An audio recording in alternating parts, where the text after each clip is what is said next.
Herkese salam, kanalıma hoş geldiniz.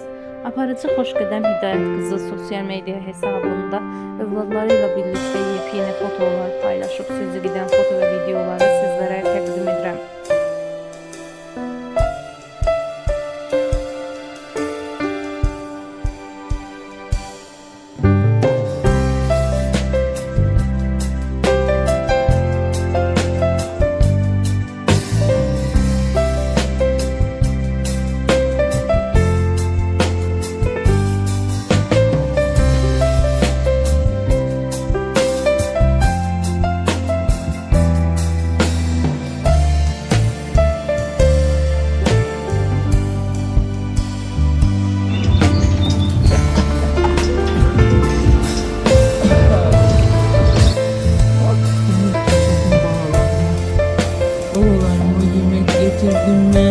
Beğenmedin mi? Lezzetli değil mi?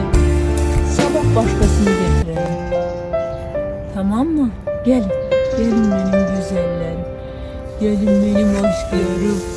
Güzel aşklarıma bakın. Benim güzel aşklarım.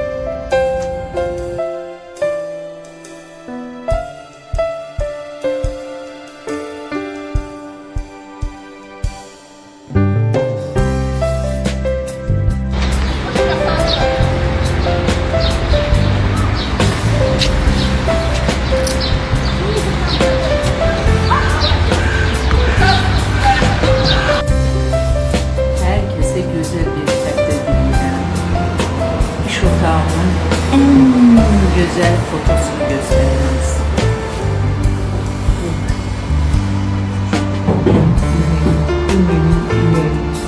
Bu benim arının gəlirəm, mən ondan enerji alırım da, onun yaşlı gözlerine baxıram. Bütün gün işləyirəm, yorulmadım. Güzel bir həftə diləyirəm sizə. Sağ olsun, huzurlu, sevgi dolu.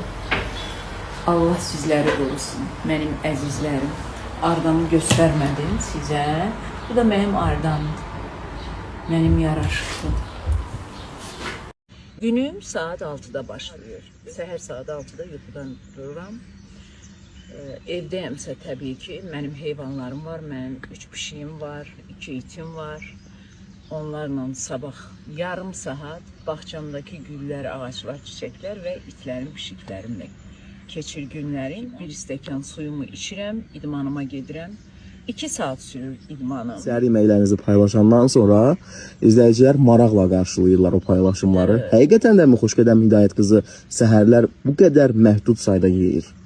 Ümumiyyətlə deyim ki, mən səhər yeməyi yemirdim. Ancaq səhhətimdə yaranan problemə görə səhər erkən dərmanlar içdiyim üçün məcbur yemək yeməliydim. Ona göre mən də elə bir yemək, az bir şeyler yemək ki, yani boş mədəyə o dərmanlar, o vitaminləri içməyim deyə bu şəkildə oldu. İzləyicilərinizə 3 sağlamlıq haqqında 3 məsləhət verməli olsaydınız, nə edərdiniz? Nə edərdim? Vaxtında yatın. Birinci onu deyirəm sizə. 11'dən gec olmayaraq yatın, idman edin. Və bolluca su için. Və izləyicilərinizə çox maraqlıdır ki, Xoşqədəm Hidayət qızı son 10 ildə qida rasionundan hansı zərərli qidaları çıxarıb? Ümumiyyətlə mən şəkərdən uzağam. Arada çörəyi çox sevirəm. Yalan deməyəcəm. Özüm də pişirirəm çörək. Arada bir bəzən görürsən ki, onu pozuram. Çörək, isti çörək görəndə dayana bilmirəm, yeyirəm. Və gününüzü necə yekunlaşdırırsınız, sonlandırırsınız? Günüm saat 11'in yarısı yatıram. Bir də onu bilirəm. İşim harda oluramsa olum, tez evə dönürəm və 11'in yarısında yatıram. Mənim rəhmətli anam həmişə mənə deyərdi ki, indi gəncsən, bu ağrıları hiss eləmirsən, amma yaşlaşandan sonra bütün bunları hiss edəcəksən. Ona görə mən bütün gənclərə deyirəm ki, 50 yaşından sonra idmana ehtiyac yoxdur. Gənckən idmanınızı eləyin, sağlam qidalanın, ümumiyyətlə sağlam qidalanın, sağlam həyat tərzi keçirin. Mən sizə sağlam olmağı arzulayıram. Can sizin, sağlamlıq sizin. Ürəyiniz necə istəyirsə, o şəkildə davam edin. Sizi sevirəm.